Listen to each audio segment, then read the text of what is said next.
A in passion is associations. What do we mean by associations? In Passionate People Institute, we call associations of relationships.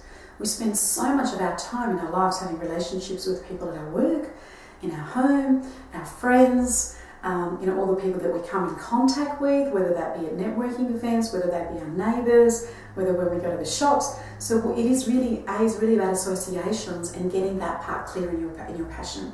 Because the thing is, once you've defined your purpose and you look at different elements of your life, if you don't spend time looking at relationships, what you have, what you want to create, making sure that the associations that you are healthy, are really important. So we come across a lot of people that are very successful in one element, but are very unsuccessful in another element. And why is that? That is because often that their relationships that they have aren't right.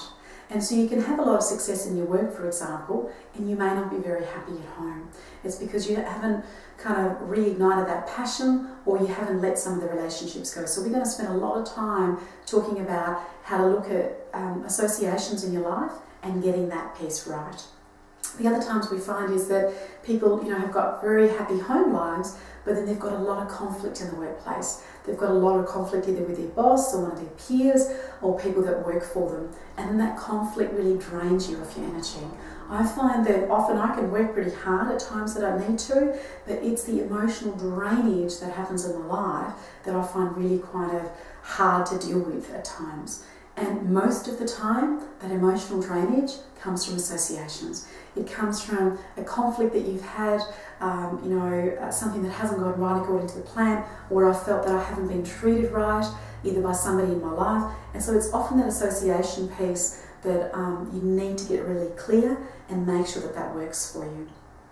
So it may be that in your life that you've got some people that you hang out with that are really draining. I know I do.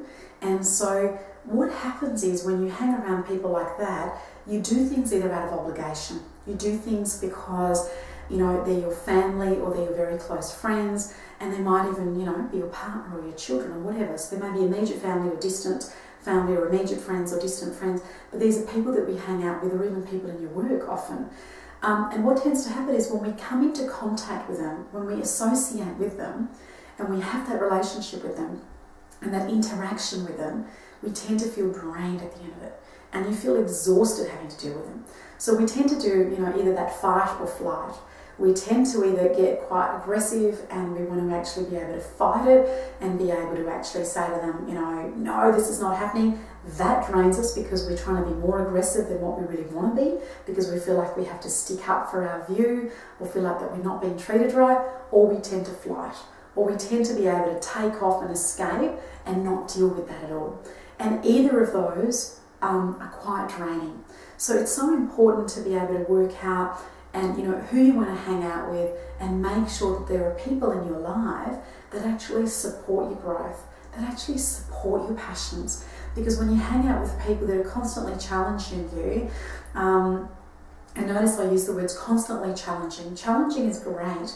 We want to be with people who challenge us. So it's not that we want to have associations in our life that all the people that are around us are all lovely and positive and always giving us positive feedback, but we also don't want to be with people that are constantly challenging us, so that we don't feel put down, or people are not questioning our motives or questioning our passions. So it's so important to be surrounded by people that love you for who you are, that accept you for your passions, and you want to make sure that they understand your passions at a deep level, so that those associations that you have work.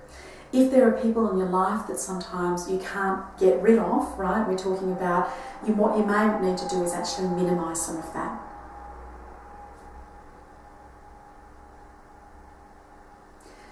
If you have people in your life, for example, that you can't get rid of, and I don't mean rid of, you may actually then want to be able to minimise that interaction. So I know that certain members of my family, I always felt very drained by, like really, really drained by. And it's not that I could completely cut them out. Well, I chose not to, because I knew that that would have a lot of ripple effects on my parents and my husband and our children. So there were people that are not as easy sometimes to completely cut off, but it was about how to minimise some of that relationship so that I didn't feel so drained and always dreading you know, seeing this particular person and actually being able to interacting with them. I've also had friends that sometimes on the surface seem very, you know, supportive of what I do, but deep down don't understand me, don't understand my passion, and think I'm trying to do too much. And again, that judgment I find very draining. So again, I don't need to hang around with people all the time that are completely supportive of absolutely everything I do, but I want people to get that at some level. So you want to get people around you that get you at some level, are supportive and challenging, but you know, aren't challenging all the time, so that you can start to you know, gather your energy. You actually, when you're not draining your energy on different associations, you're able to gather your energy and actually spend more energy on things that you're really, really passionate about, rather than going, you know, left, right, and there. So I've noticed that, and I've had my parents say this to me when I was younger, who you hang around with has an enormous impact on who you become.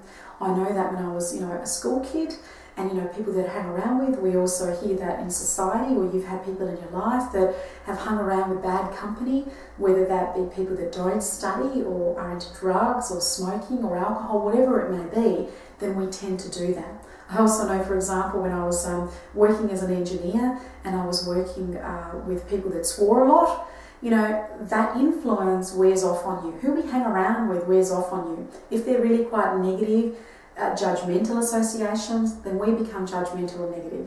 If we hang around people that are very positive and supportive, then we tend to become more supportive because of those associations that we keep. So you want to make sure that you hang out with the right people, and we want to be able to show you how to actually create some of that and minimize some of those interactions so that you can start to focus on your passions.